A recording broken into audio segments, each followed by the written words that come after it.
Mesdames, Messieurs, bonsoir. Bienvenue au 19h de la RTB. Une plateforme pour plus d'opportunités d'emploi pour les jeunes.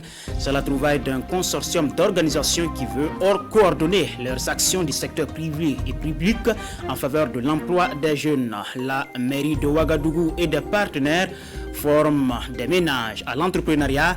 Il s'agit d'un geste en soutien à ceux affectés par le sous-projet d'assainissement des quartiers périphériques de la capitale. Un CSPS a même été inauguré au profit des mêmes populations. Voilà donc les titres de ce journal. Merci de nous recevoir. Créer les conditions pour plus d'opportunités d'emploi au profit des jeunes, c'est l'objectif visé par la plateforme Ninpukri, mise au point par un consortium d'organisations partenaires. Cette plateforme réunit des acteurs étatiques et privés qui coordonnent leurs actions afin de présenter les opportunités qui s'offrent aux jeunes dans un contexte de défi sécuritaire. La plateforme a été lancée le 22 juin à Fadangourma. Sa présentation avec Justin Tiendrebego et Jérôme Tendano. L'année, on n'a pas créé même plus de 200 emplois. Ninpukli, ou ouvrir les yeux en langue morée. C'est une initiative du projet Job Booster SEC. L'ambition est de fédérer l'ensemble des acteurs promoteurs d'emploi pour les jeunes dans la région de l'Est. Il s'agit ici de mettre en place une plateforme multipartite. Vous voyez, les jeunes sont là. On dit qu'il n'y a pas d'emploi, mais c'est parce qu'en réalité, ils ne sont pas conscients, ils n'ont pas l'information. Donc la plateforme réunit un peu l'ensemble des acteurs. Vous avez les acteurs du secteur privé, vous avez les acteurs de la société civile, vous avez les acteurs étatiques pour qu'ensemble, on essaie en fait de lever les barrières à l'emploi des jeunes. Les jeunes doivent saisir l'opportunité parce que nous étions dans une situation où l'employabilité des jeunes a pris un coup.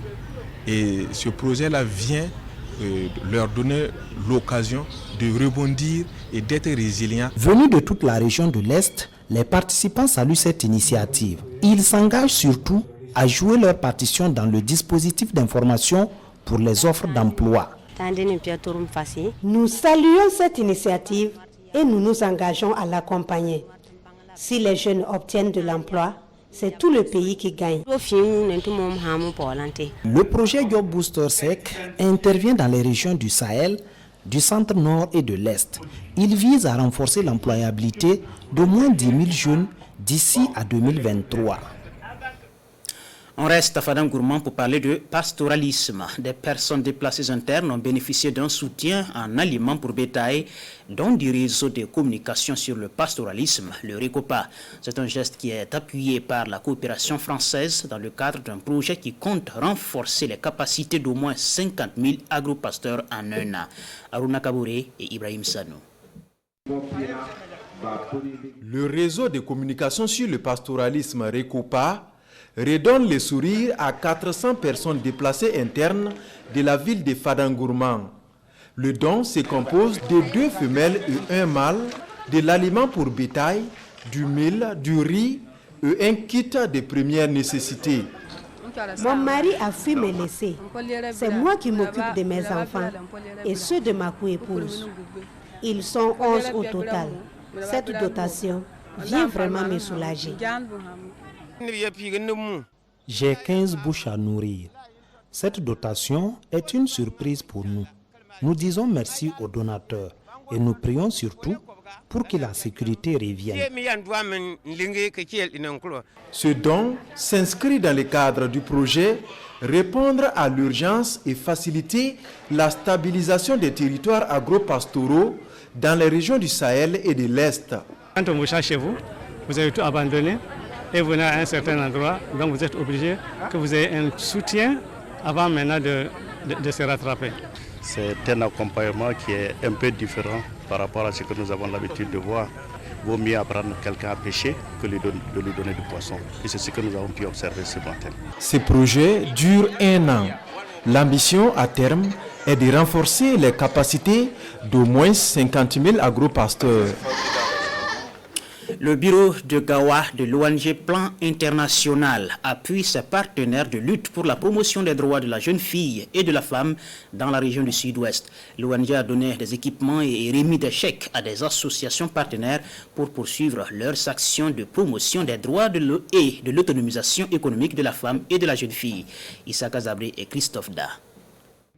4 chèques pour autant d'associations, l'ONG Plan Burkina récompense les organisations et structures les plus impliquées dans la promotion du leadership féminin au sud-ouest. 12 au départ, les 4 associations qui ont présenté les meilleurs programmes sont celles qui bénéficient du financement de Plan. C'est la première composante de cette cérémonie. Cette cérémonie s'inscrit dans le cadre, bien sûr, de notre appui que nous apportons à nos partenaires de mise en œuvre, à des associations qui sont actives dans le domaine de la promotion des droits de la fille. Et nous avons vraiment eu l'accompagnement nécessaire de nos autorités pour l'organisation de la cérémonie. Je remercie Plan Gawa d'avoir organisé cette compétition et mon groupement a pu bénéficier de ces prix. Donc je les remercie et moi j'aimerais continuer avec notre travail en sensibilisant toujours les gens à scolariser les enfants. La deuxième composante touche à la formation professionnelle des jeunes filles et l'ONG Plan a remis des kits en coupe-couture, coiffure et tissage. L'objectif est de permettre aux filles de s'installer après leur formation. Je remercie Plan Burkina de nous avoir aidés avec leur kit. Après avoir fini, je vais aller m'installer dans un lieu. La troisième composante est un appui en matériel et intrants alimentaires des districts sanitaires pour la prise en charge des malnutris et des nourrissons dans le cadre de la nutrition communautaire, un nouveau projet de Plan Burkina. La mairie de Ouagadougou a inauguré le 22 juin un centre de santé et de promotion sociale. Le nouveau CSPS a été construit dans le cadre du sous-projet d'assainissement des quartiers périphériques de la capitale burkinabé. Les ménages affectés par la mise en œuvre de ce sous-projet ont également bénéficié de formations dans le domaine de l'entrepreneuriat. Une formation sanctionnée par des attestations remises aux bénéficiaires par la même occasion. Le reportage de Amadou Ilboudo et Ahadi Sandamba. Environ 130 personnes reçoivent ici leurs attestations à l'issue de la formation en entrepreneuriat, au métier et en management stratégique. Une formation au profit des personnes affectées par le premier sous-projet d'assainissement des quartiers périphériques de la ville de Ouagadougou. Un programme qui a consisté à l'aménagement du marigot du Mogo-Naba en canal. Et les domaines de formation ont été l'électricité, l'élevage, le tissage et la mécanique. Et pendant l'aménagement de ce canal, il y a eu des personnes qui ont été affectées par le projet parce qu'au bord du canal, il y a des gens qui habitaient. Mais il fallait dégager le canal comme c'est une zone inondable à 20 mètres de part et d'autre du canal pour que ce canal puisse bien fonctionner et mettre ces personnes-là à l'abri des inondations. C'est pourquoi le site de Basseko a été choisi pour accueillir les personnes qui ont été affectées par ce projet. Au cours de cette cérémonie de remise d'attestation, d'autres activités connexes dont l'inauguration d'un centre de santé et de promotion sociale au quartier Bassenko de Ouagadougou. Un CSPS construit au profit des personnes affectées par le dit projet. C'est bien de réinstaller des gens. Il faut pouvoir avoir des équipements sociaux de base de proximité. C'est ainsi que dans le cadre du projet également, ce CSPS a été construit. Et on a construit également un CG qu'on a transformé en lycée pour donner des commodités à toutes les personnes qui habitent ici à Bassenko. D'un coût global estimé à plus d'1 milliard de francs CFA, le projet est piloté par la commune de Ouagadougou et financé par la Banque africaine de développement. Une visite qui s'achève ici par une plantation d'arbres. 96 heures pour le financier. C'est une manifestation socio-culturelle organisée par le bureau des élèves de l'ENAREF, l'École nationale des régies financières. Débuté hier, l'événement se poursuit jusqu'à samedi avec diverses activités au programme, comme la nuit du financier pour ainsi clore le programme d'activité de l'année pour le bureau des élèves de l'ENAREF. Nous voyons cela avec Taouda Ouattara et bienvenue Taoussa. Après une année d'intenses activités pédagogiques, le moment est venu de souffler à l'École nationale des régies financières. Le cadre choisi, les 96 heures du financier. L'activité inaugurale, c'est cette conférence. Elle se penche sur la décentralisation et la gestion des finances locales. Il y a ce qui est écrit, mais il y a aussi ce qui se fait sur le terrain. Et je crois que les élèves ont vu juste.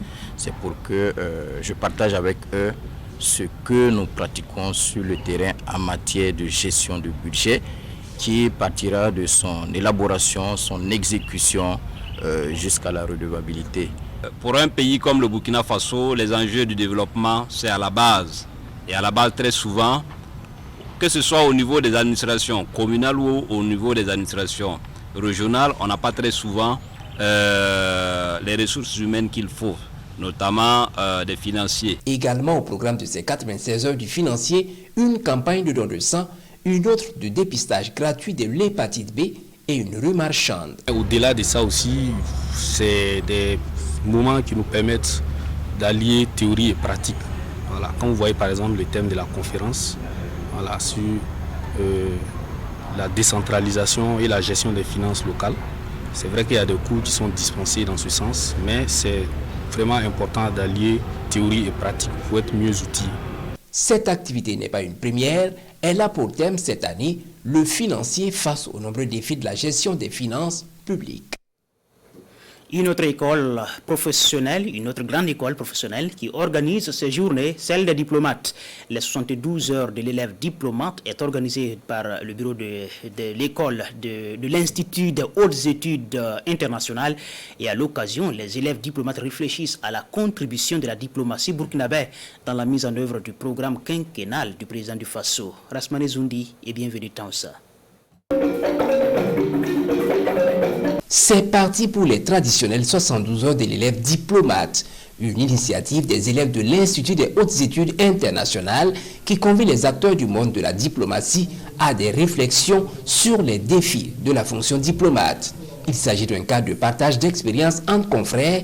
Le débat est aussi ouvert aux acteurs d'autres corps de métier. C'est pour mettre en pratique les futurs diplomates qui vont bien maîtriser ce pourquoi ils sont formés.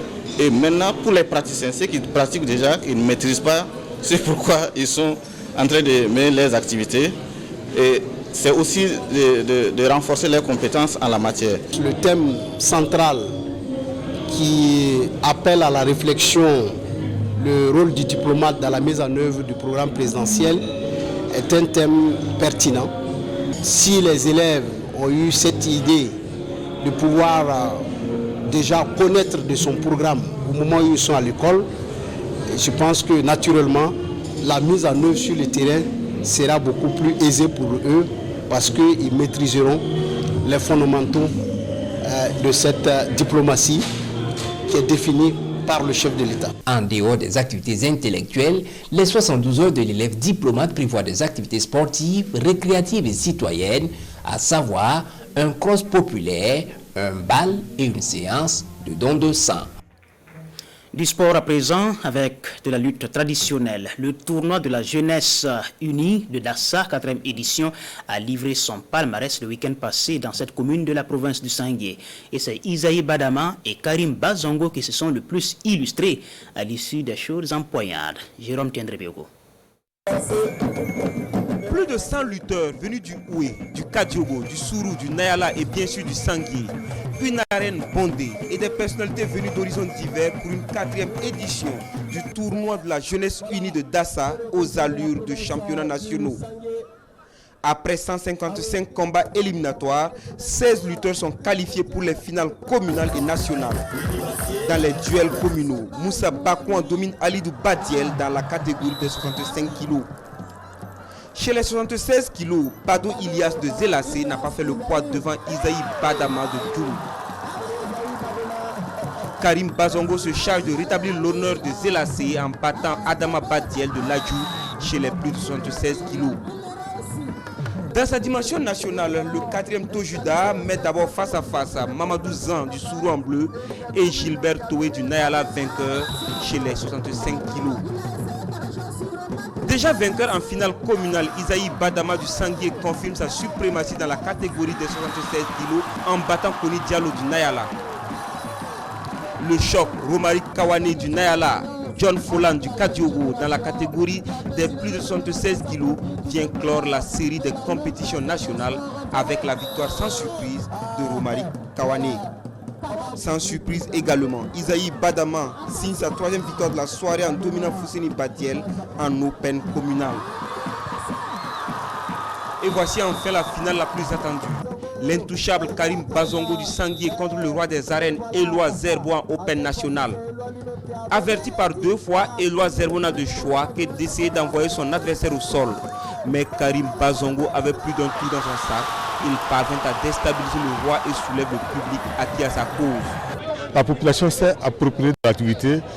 J'avoue que c'est une fierté aujourd'hui d'avoir pu réaliser cette compétition. Et vraiment, sincèrement, je n'ai pas de mots pour qualifier ce que j'ai vu ce soir. Les jeunes savent que je suis du sport. Et depuis un certain temps, ils m'ont demandé à ce que j'organise quelque chose pour les jeunes. Et c'est vrai que je suis de la lutte, mais je ne peux pas organiser seulement la lutte. Il y eut donc du football, des jeux de société, mais aussi du cyclisme conjugué au féminin, en plus de la lutte traditionnelle. Ce fut une très belle compétition. Voilà, les lutteurs étaient tous à la hauteur. Ils ont donné le meilleur d'eux-mêmes. Et les meilleurs ont gagné. Ils étaient tous à la hauteur, mais les meilleurs ont gagné. C'est un tournoi en tout cas qui permet de mobiliser la jeunesse autour d'un certain nombre de valeurs. Voilà, notamment les valeurs de paix, voilà, de civisme. Tous les meilleurs compétiteurs ont été récompensés à la hauteur de leur mérite. Les deux vainqueurs Open repartent chacun avec une moto. Voilà qui met fin à cette édition. Merci pour votre fidélité. Dans un instant, le 20h avec Wendata Nathalie Kaoré. Très bonne soirée sur la RTB.